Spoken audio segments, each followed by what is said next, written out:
Let's have a green side banter with Master Fitter, Coach Jake Ong. Coach, what is the most common misconception about fitting for beginners? Yung mga gusto pala mag-start.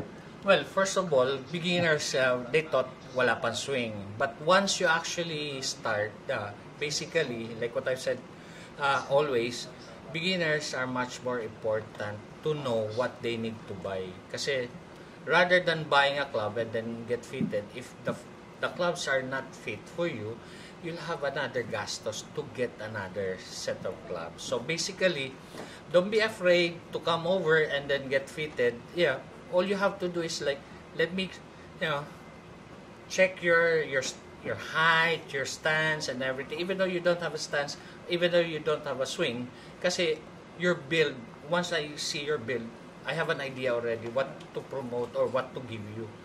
You can buy it now. Again, you don't need to buy full set. All you have to do, if you're gonna be starting one or two clubs lang to start with. And then from there, you can grow into the club. And then that's the time you buy a proper club for yourself. Kasi rather than buying a full set right away, it's gonna cost you a lot of money. Okay? That's all. Thank you, Coach. You're welcome.